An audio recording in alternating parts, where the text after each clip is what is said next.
Assalamualaikum warahmatullahi wabarakatuh. Halo semua, selamat datang di channel Muda dan Berani. Dan kali ini saya ingin membahas tentang sebuah kisah yang cukup luar biasa tentang balas dendam. Dan menurutku ini adalah cara balas dendam yang paling elegan dan sangat keren. Sebab hal ini membuat dua orang dengan dua perusahaan yang berbeda saling berlomba membuat produk terbaik, dan hal ini secara tidak langsung akan menciptakan sebuah teknologi baru dengan hasil produk yang lebih dan lebih baik. Ya, seperti yang tertulis di judul, kali ini saya akan bercerita tentang kisah hidup Ferruccio Lamborghini yang membuat traktor hingga supercar dan perjalanan panjang Lamborghini hingga hari ini. Jadi, mari kita mulai.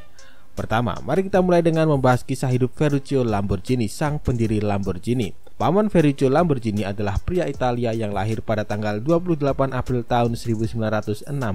Dimulai dari ketertarikannya kepada peralatan teknik membuat beliau memilih belajar teknik di Fratelli Italia, sebuah lembaga pendidikan dekat Bologna.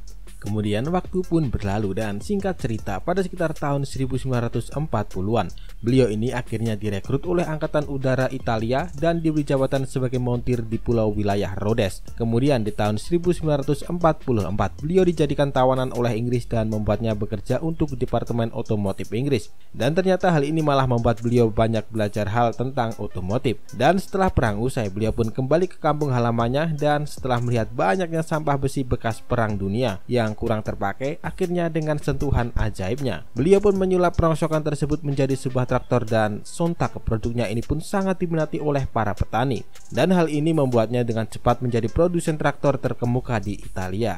Kemudian pada tahun 1949 beliau pun mulai membangun traktor dari awal tanpa bahan sisa, dan setelah pabriknya berhasil dibangun dengan cepat bisnis traktornya ini semakin dikenal di Italia dan tidak berhenti di situ saja. Kemudian beliau juga membuat AC dan pemanas rumah sebagai bisnis tambahan. Dan singkat cerita, berkat sederet usahanya ini membuat Ferruccio Lamborghini dengan cepat menjadi salah satu orang terkaya di Italia. Dan karena kecintaannya terhadap dunia otomotif, beliau pun kerap membeli mobil-mobil mewah pada masa itu seperti Mercedes hingga Ferrari. Dan dari sinilah kisah persaingan mobil Lamborghini dengan Ferrari ini bermula. Sekitar tahun 1958, Ferruccio membeli mobil Ferrari 250 GT.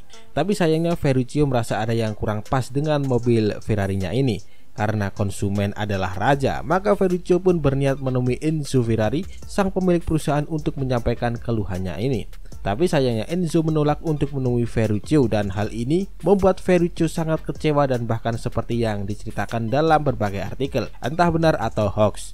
Dengan ketus Enzo Ferrari mengatakan jika yang bermasalah itu bukan mobilnya tetapi orang yang mengendarainya, dan jika kamu tidak suka dengan mobil buatanku, ya jangan beli dong, dan lebih baik kamu jalan kaki saja dan urusin tuh traktormu. Jelek. Setelah mendengar perkataan sang pemilik Ferrari ini, membuat api dendam dalam diri Ferruccio semakin berkobar, dan hal ini membuatnya ingin melakukan balas dendam atas tindakan kurang menyenangkan ini. Tetapi bukannya mencari paranormal apalagi sampai main tikam, Ferruccio Lamborghini malah merancang sebuah supercar dan ingin menunjukkan pada Enzo Ferrari, ini loh namanya supercar. Dan beberapa waktu berlalu, karena tekadnya yang kuat ini, akhirnya Ferruccio Lamborghini pun membuat sebuah mobil mewah yang kuat dan cepat, dan dengan dibantu oleh 3 orang mantan karyawan Ferrari, dan akhirnya terciptalah mobil mewah ini dan diproduksi dengan merek Lamborghini 350 GT.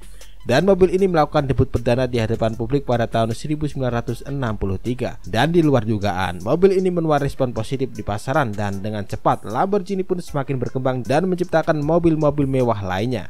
Dan sejak saat itu Ferrari baru menyadari jika si banteng benar-benar mengamuk. Dan namanya juga bisnis, pasti ada pasang surutnya dong. Sebab sekitar 10 tahun berlalu, tepatnya tahun 1974, perusahaan Lamborghini mengalami masa-masa sulit sebab banyaknya pesanan yang batal ditambah berbagai masalah lainnya, dan hal ini dengan cepat membuat Lamborghini pada sekitar tahun 1978 menyatakan bangkrut. Dan hal ini sangat menyedihkan memang, tapi inilah kehidupan men. Dan setelah itu Lamborghini pun diakuisisi oleh perusahaan lain. Dan beberapa waktu berlalu, Sekitar tahun 1993, Ferruccio Lamborghini pun meninggal dunia pada usia 77 tahun. Dan meski beliau sudah tiada, tapi Lamborghini masih ada, meski telah bergonta-ganti pemilik sih. Dan sekarang di bawah kendali Volkswagen Group, sang banteng benar-benar menjadi semakin beringas. Dan hal ini terbukti dengan terciptanya mobil-mobil baru dengan kualitas yang mengagumkan dan tentunya harga yang mahal. Dan itulah teman-teman, singkat cerita tentang arti sebuah balas dendam. Nah, yang jadi pertanyaan adalah, apa yang kalian lakukan untuk balas dendam? Main dukun, main tikam, atau memilih cara elegan seperti Paman Ferruccio? Tuliskan jawaban Anda di kolom komentar ya. Dan sekian dari saya, jika ada salah kata ya mohon maaf lah. Terima kasih.